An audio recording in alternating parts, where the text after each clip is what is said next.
We are going to stop our globetrotting momentarily and return to New York City to talk about Central Park. Brian Carroll was the faculty advisor of this project, and Leah will give the presentation.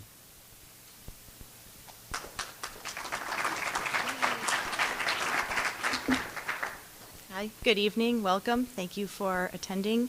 If you weren't required to be here, we thank you for your interest.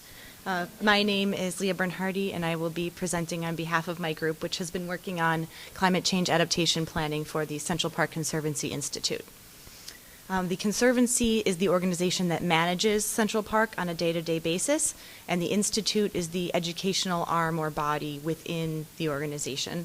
Its purpose is to provide guidance to the Conservancy on sustainability-related issues for Central Park, and it was created in light of the park's recent history when several severe weather events caused extensive damage to Central Park. In August of 2009, a localized storm damaged about 1,500 trees. In August of 2011, Hurricane Irene hit New York City, and then another unexpected snowstorm hit in October of that year, and 1,000 trees were lost as a result of those storms. Then in October of 2012, the Conservancy closed Central Park in anticipation of Hurricane Sandy making landfall in New York City.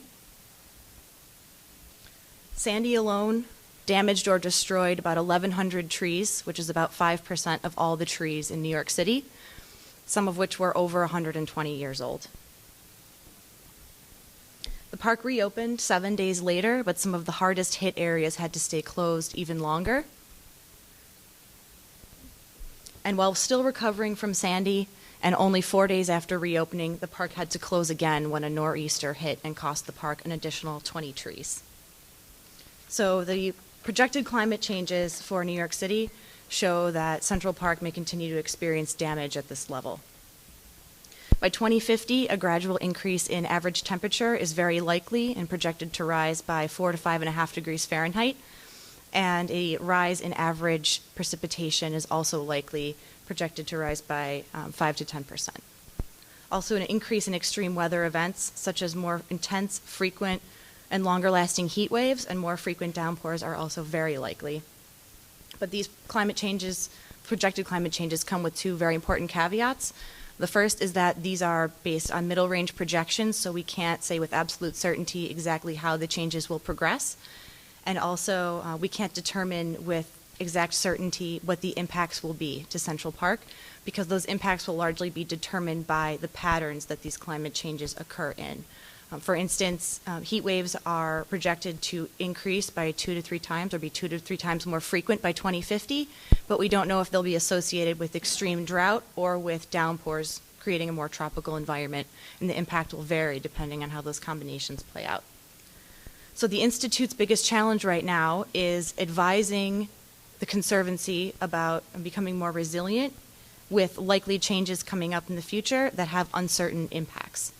Some of our goals for this project, as dictated by our client, were to provide the Institute with information that will help it better understand some of these climate change impacts on the park, to take a more systemic approach to long-term resiliency planning, and also to identify some best practices that other urban parks are using.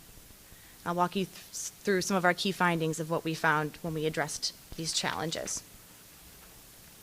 On a broad level, Central Park and urban green spaces generally provide habitat for wildlife, enhancing biodiversity, and mounting research indicates that enhanced biodiversity is a risk mitigating factor for climate change, helps to mitigate those risks. Because the more diverse an area is, the more likely it is to thrive and recover from these disturbances. They also enhance air quality by filtering pollutants and help to manage storm water, both quantity and quality, and they provide a microclimate that helps to mitigate the urban heat island effect. As you can see in this graphic, which is an infrared depiction of surface temperatures, you'll see a small section of Manhattan, and Central Park is circled here in red.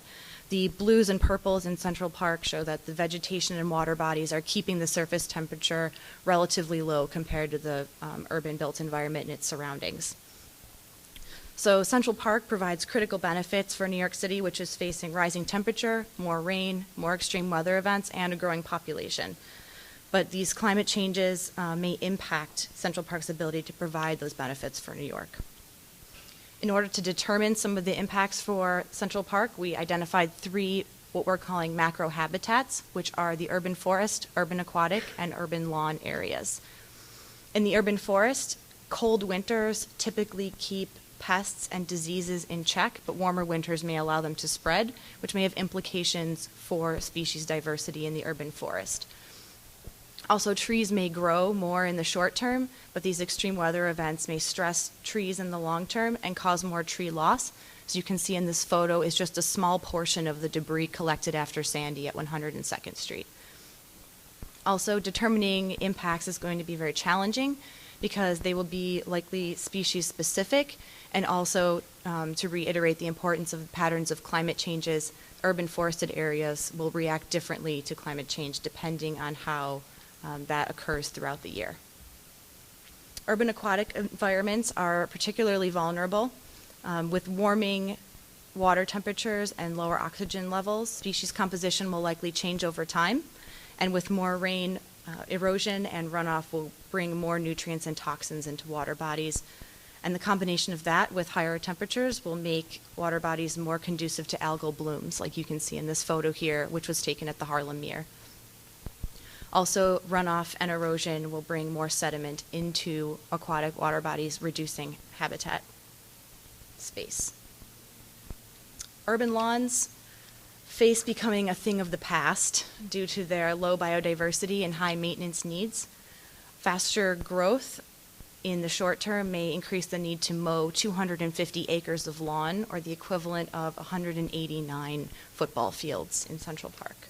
Soils may acidify, and as I said in the last slide, bring more impacts to nearby water bodies. And a possible indirect impact of climate change, increasing temperatures, and an increasing population is that more visitors may come to the park, threatening lawns with soil compaction. And compacted soils are less able to filter stormwater and just exacerbate issues with stormwater runoff. And again, the importance of patterns here. With the urban lawn, they may be able to recover in the short term from a couple extreme weather events, but if those are chronic, they might not be able to thrive. So in addition to looking at different macro habitats, we also looked at management practices of other urban parks. We looked at London, Edinburgh, and Toronto, and we saw that there's a trend across all cities for creating strategies to enhance biodiversity, to use strategic planting to control runoff and erosion, and to provide education about the importance of urban parks in the face of climate change. So based on our findings and the challenges we've identified, we recommend that the Central Park Conservancy Institute develop a climate resilience strategy that focuses on 3 main levels.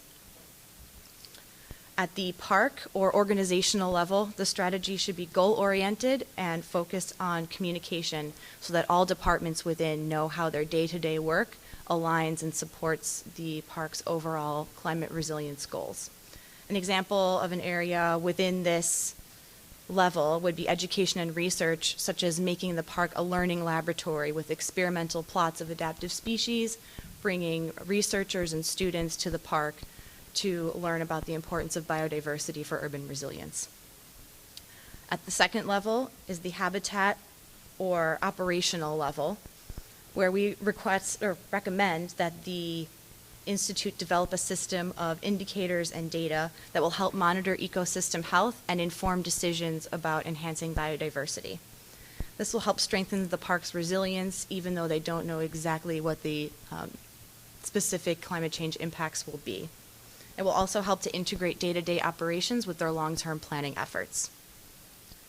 And at the city level, we recommend that the park continue to benchmark its practices against other urban parks, support city efforts by aligning with Plan YC, and continue sharing information with other urban parks that are facing similar challenges.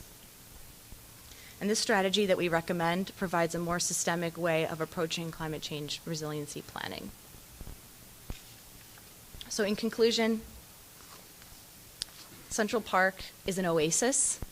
It's already feeling the impacts of climate change and will continue to feel the impacts of climate change. But the Institute does have an opportunity to help the Conservancy be a leader in climate resiliency planning and share that with other urban parks. and provide education that is critical for the survival of parks in face of climate change. And also, and lastly, Central Park plays a critical role in New York City's overall resilience. So thank you, and I can take any questions you might have.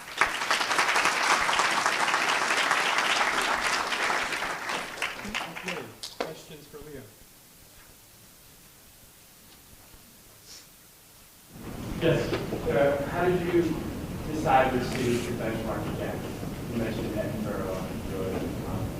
We looked at other cities that may face similar climate change, or may experience climate change in a similar way as New York City. We also went by some of the recommendations that the Institute posed. They were curious about other certain parks. And we just first did a general survey of which parks are looking at climate resiliency, and then saw what those parks were doing about it. Any other questions? Yes, one last one. When you talk about biodiversity and enhancing biodiversity, does that include bringing species in that are not native to New York City?